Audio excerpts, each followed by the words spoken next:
guess this is our plan now. It is now. Well, here we go, let's get those wheels out on the road. It may get dusty, but that's the way she goes. We'll build some greasy old cars and drink our AGD. Hey, don't you know, it's partly built. Alright, it's Monday, July 8th now. I don't know where I left off last Thursday because it was just kind of a whirlwind of a week. I basically took a week off and went camping and left myself with a week to get this ready to hit the drag strip, and then another week after that to fix what we wreck or what we find isn't working. So effectively I have 2 weeks left till Miles of Mayhem, but really I only have a week to get a bunch of stuff done so that hopefully this Sunday we can go to Rimby and see what it'll do on the track, see how controllable it is. It's like just everything. So I don't know where we left off, but the alignment's done.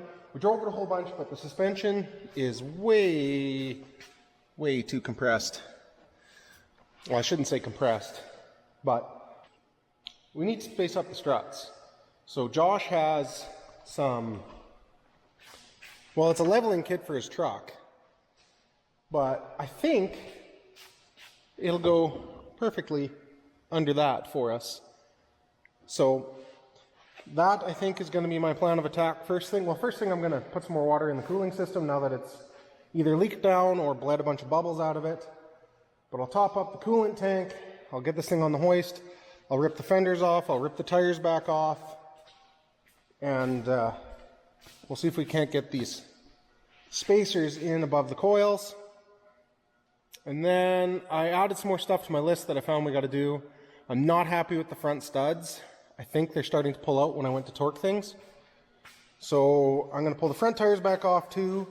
I'm probably going to pull the hubs off, and I'm going to probably put a weld on the back side of the studs so that they can't pull through, just as a safety. And then we got to cut the caps off these lug nuts on the front just like we did on the back ones, because they kind of bottom out on us. And then I also need to drill a bunch of holes in our framing that we added and weld in some nuts so that we can hang the running boards. Because once we get the running boards hung, the body is about as done as we're going to do this year. We got a little bit, if we get time, we got the finish welding to do on the other side. But we're not going to worry about filling the struts in. As long as the engine cage is enclosed, which it is, and it'll just be what it is for this year. But I'll pull the wheels, I'll pull the fenders, and then when I put the fenders back on, I'll do the wiring for the taillights. And we got a trailer plug, so I can wire up the trailer plug when we do the taillights. And then hopefully all that works, and then we'll see where we're at. The other thing we do is once we get the rear suspension set up and we know it's good, I'll adjust the headlights and then I'll put the trim rings back on the headlights, so then the front end's done. I think Steven's finally 3D printing our NACA ducts, so we can get some venting under the hood, because the hood did blow open on Josh when he was taking Kyle for a ride. So we got to get that venting put in the hood, and then we got to put some miles on this. Like, it'd be awesome if I could drive this, or Josh could drive this back and forth to work like Thursday, Friday, Saturday, and then we'd know we're good to go to Rimby on Sunday.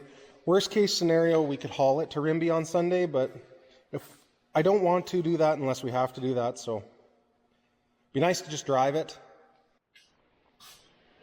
All the tires are off, and I do have a couple studs that look like they moved a little bit, so the epoxy didn't really hold them. This one actually feels loose to the touch. So like I said, I'll end up pulling these rotors off, and I'm just going to thread these through, flush, tack them in there so that they can't move. But in the meantime, like I said, all the wheels are off.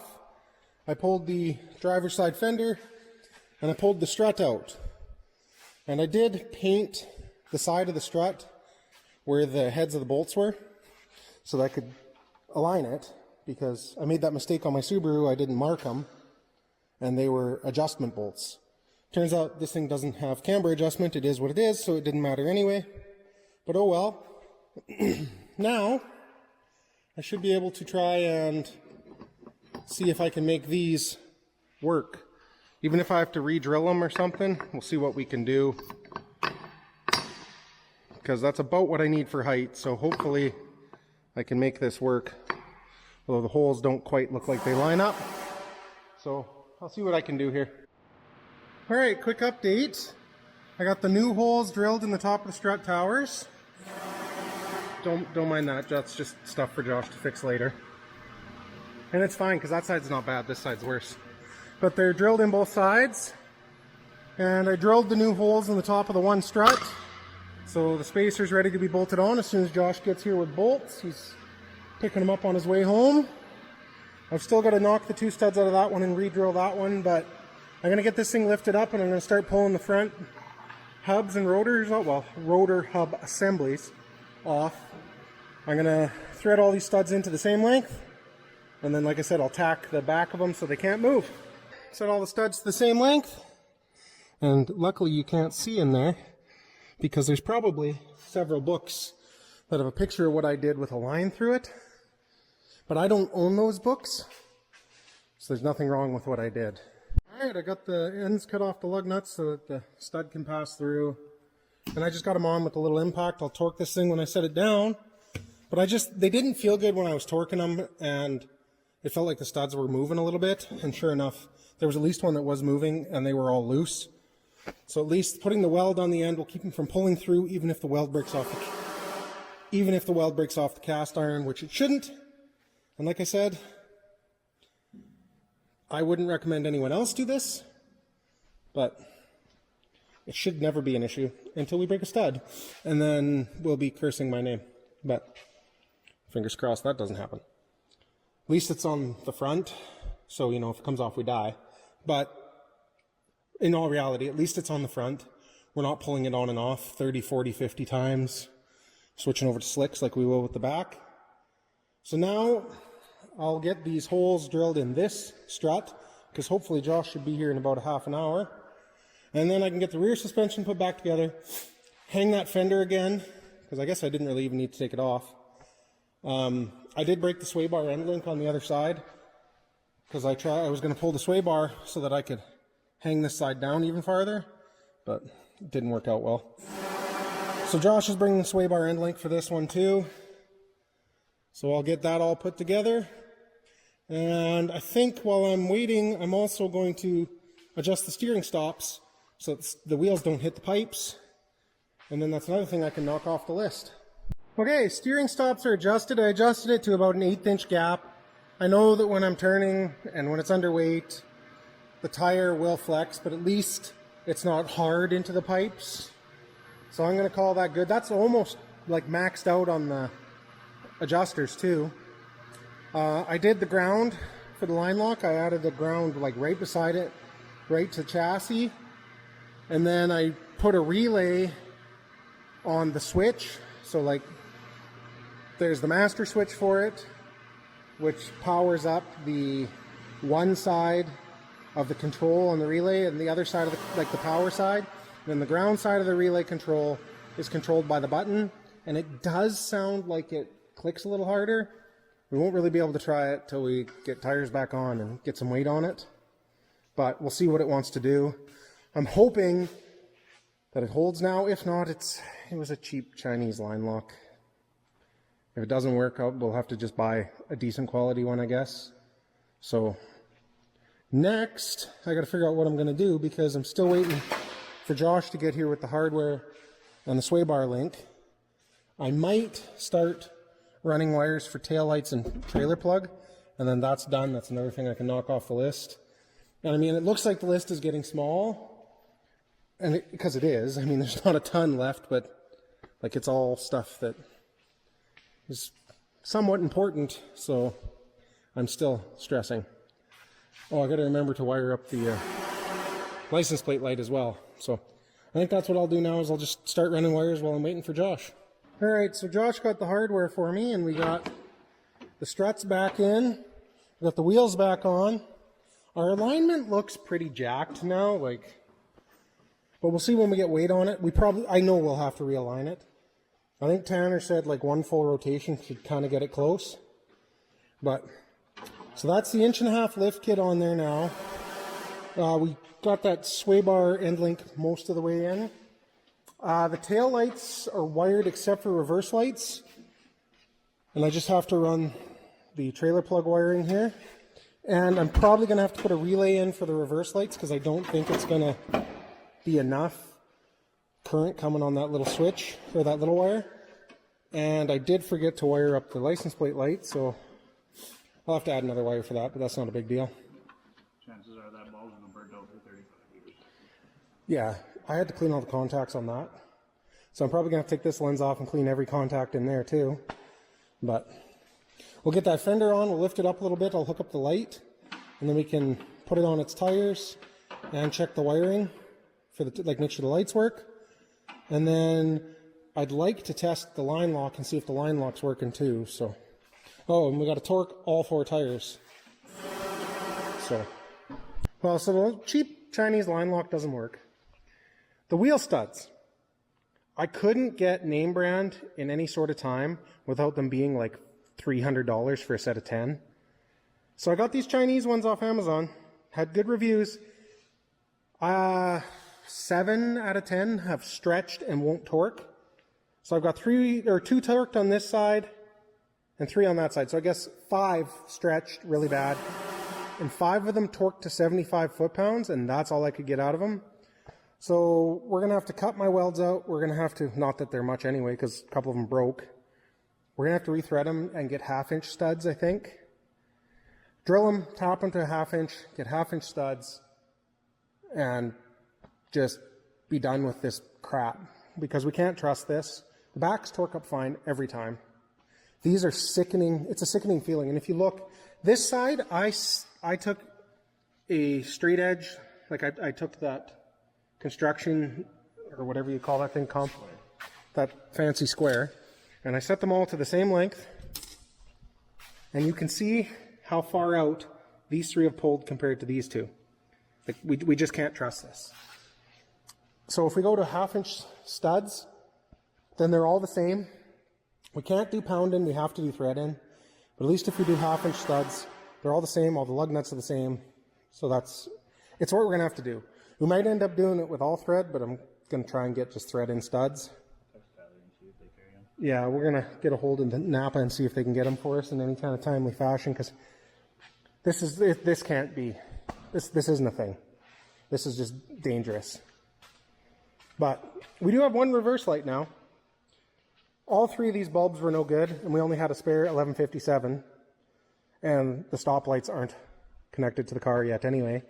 So that's not working. And for some reason the marker lights aren't working. We'll have to screw around with that. But this is it. We just rolled it off, torqued it, and you can see we actually have fender clearance now. So I'm going to move my car out of the way. I'm going to get Josh to rip this down the road a couple times, and we're going to see how these settle now with those 1.5-inch spacers. But as you can see, the car sits a lot more level now, looks a lot better. And I'm not a lowered car guy, so like I don't find that fender gap bad. Yeah, Baja bug. We got clearance. So we're going to take it for a rip, then it's going to go back on the hoist, and I'm going to pull the rotors back off, and we'll drill them, we'll tap them. I'm going to see if I can get some studs. I have lug nuts. That's just what we're going to have to do, because that's unacceptable. Like I wouldn't trust this going down the road if I'm in it, or if I'm in an oncoming car. So we gotta do something about that. But I'll add that to the list. We knocked out a few things tonight so far, but I'm gonna get Josh to take it for a drive now, and we'll see how it sits when he gets back. So bonus, the brake warning light went off. Speedo's a little bouncy. We should put the cover on this thing, it's loud. It's gonna be a little hot. Go, Josh.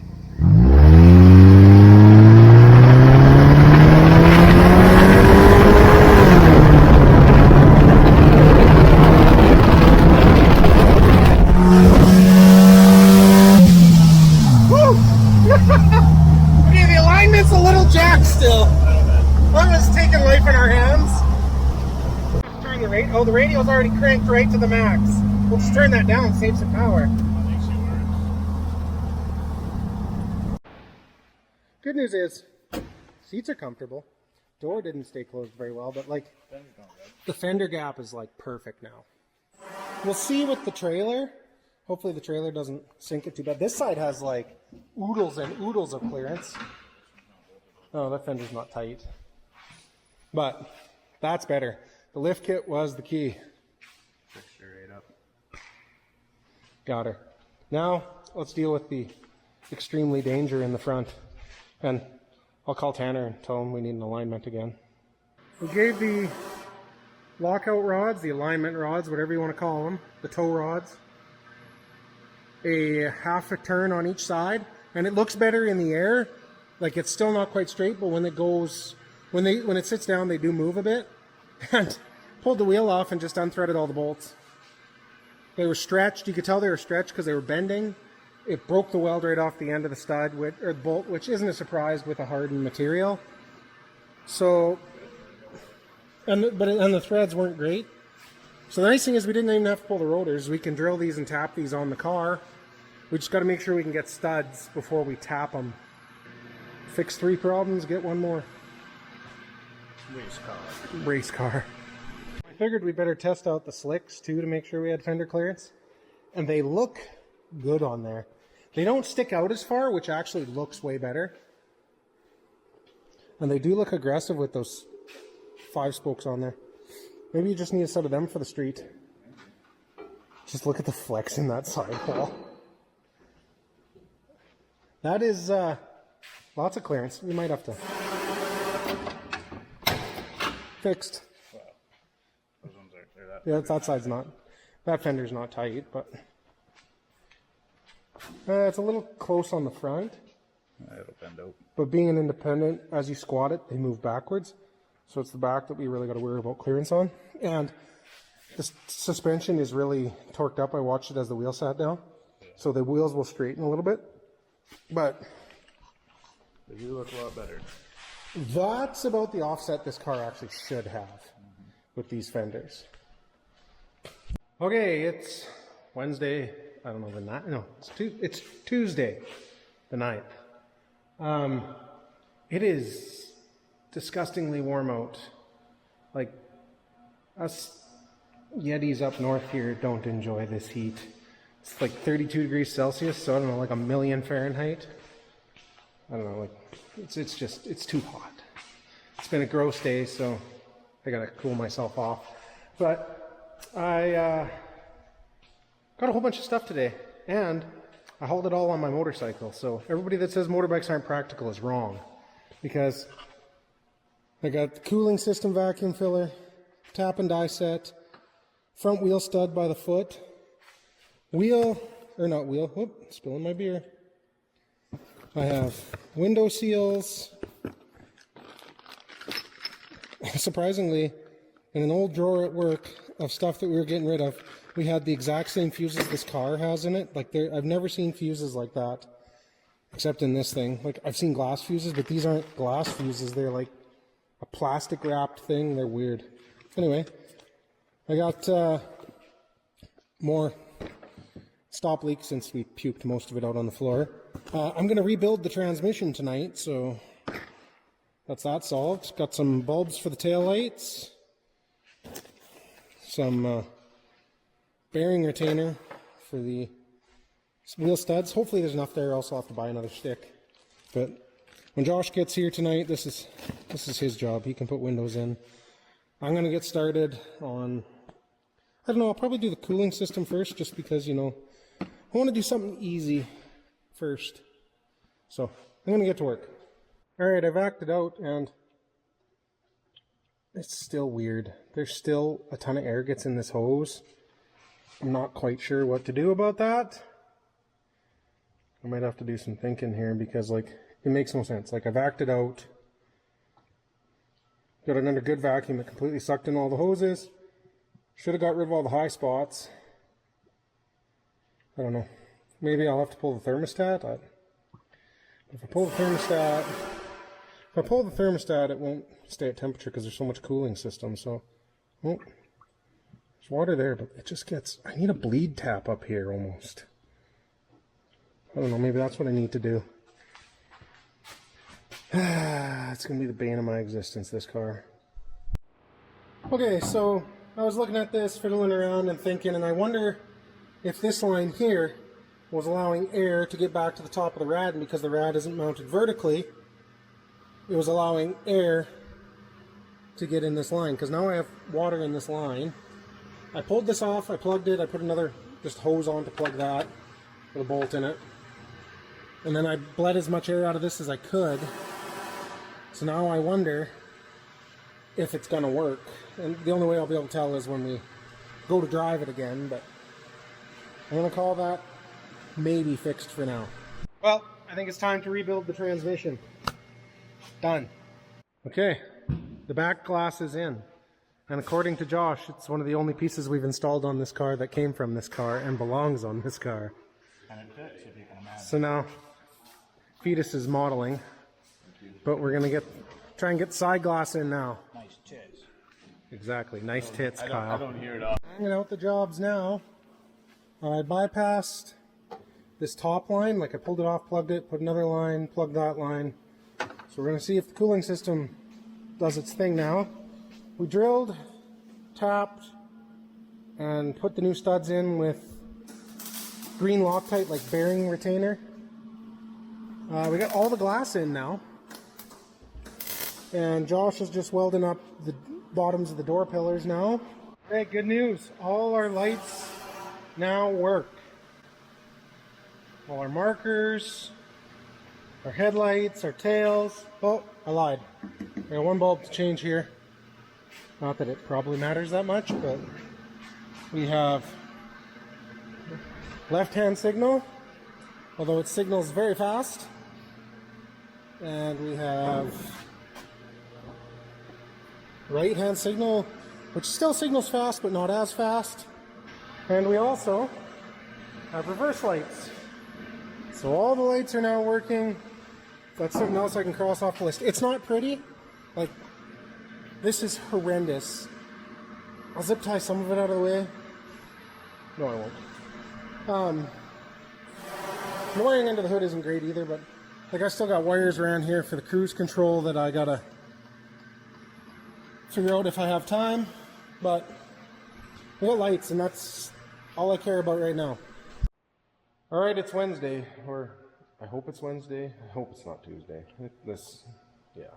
Anyway, I've been here for like an hour and a half, and figured I'd get something done.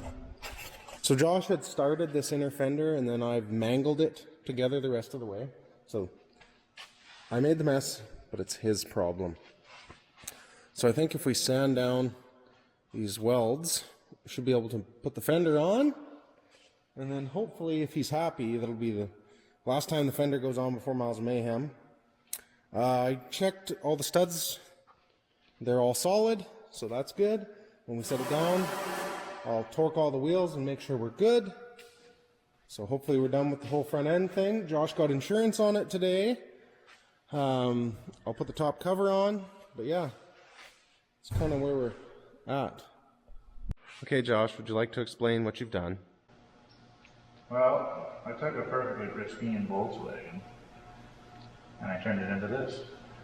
And now it's made cool.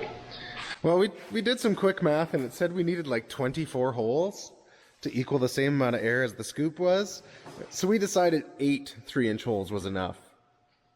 So, I mean, don't worry about these ones. It still has some breathing area. So it should theoretically allow some air out. There's a vent. Oh, and we got the vent, and there's like 37 holes. Plus, worst comes to worst, when you're in the passenger seat and I'm driving, I'll open the glove box.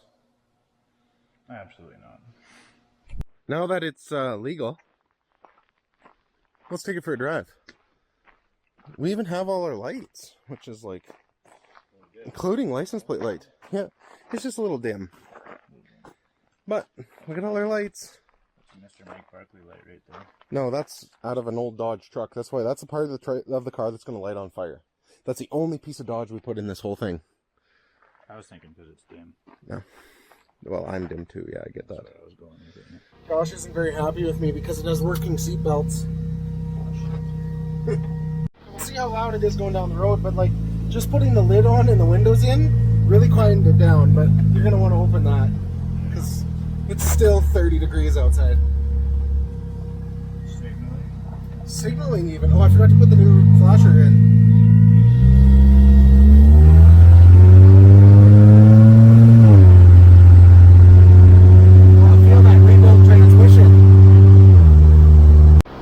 Josh thinks there's a little play in the steering, but it's not that bad in here.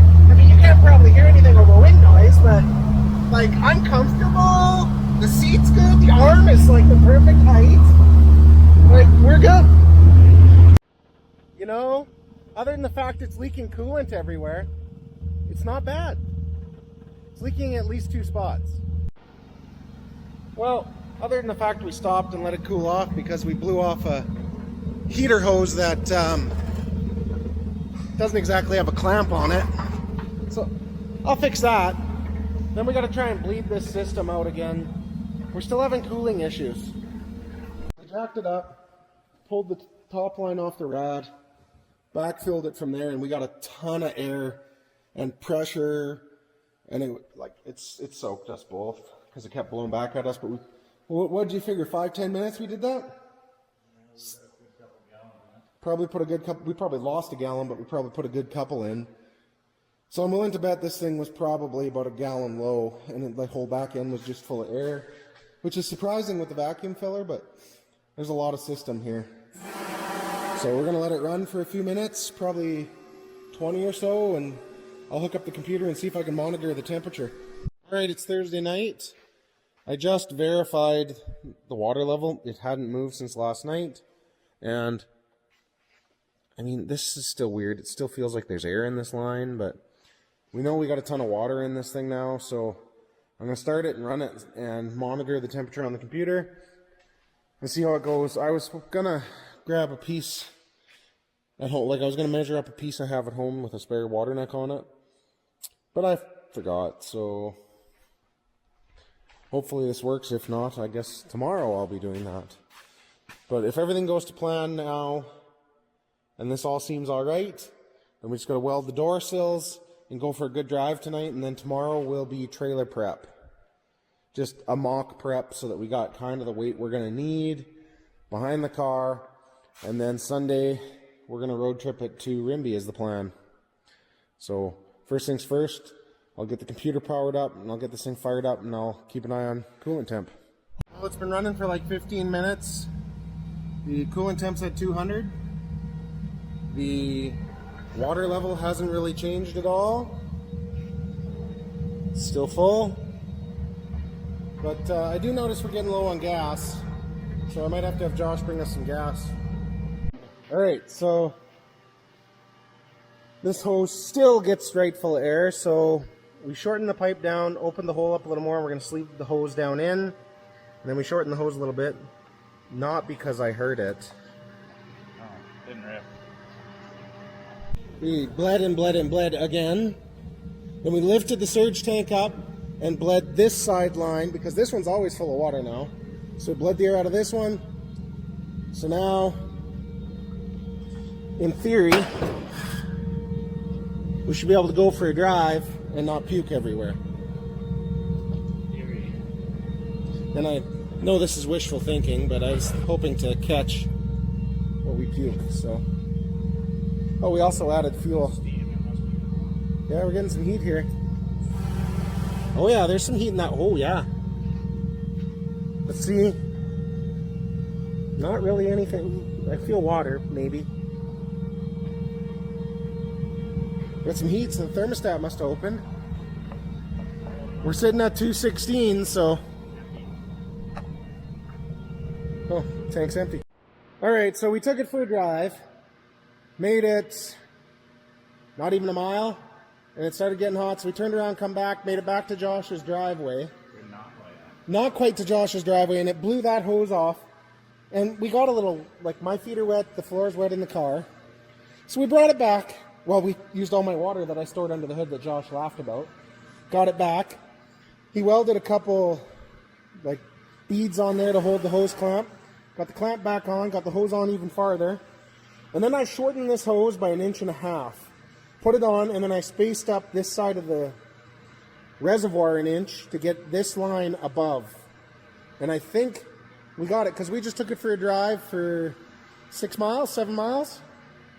And it ran between 190 and 203. And 203 was when we slowed down in town. I turned the fan on manually with my override. And within a minute and a half, 2 minutes, the temperature was back down to like 196. So I just left the fan off and let it do its thing. And we were between 189 and 205 for the entire drive. And we were doing, well, according to the gauge on the dash, 70 miles an hour. According to my computer that's hooked up to the transmission, 64. And like, it was comfortable. It wasn't too loud. It's hot. A lot of air comes through all these vents. We're going to have to do some plugging. But, yeah. So, like, I'm pretty happy. We finally did a thing and made it work. And it's only 8 o'clock, so I'm going to actually get to, you know, he's going to get to see his wife today. I'm going to get to see my girlfriend today. Good day. It's going to be a good day. It is a good day. So tomorrow, trailer things. Take a fair drive with the trailer and see if it works good. Well, I'll just take it home tonight and bring the trailer back tomorrow.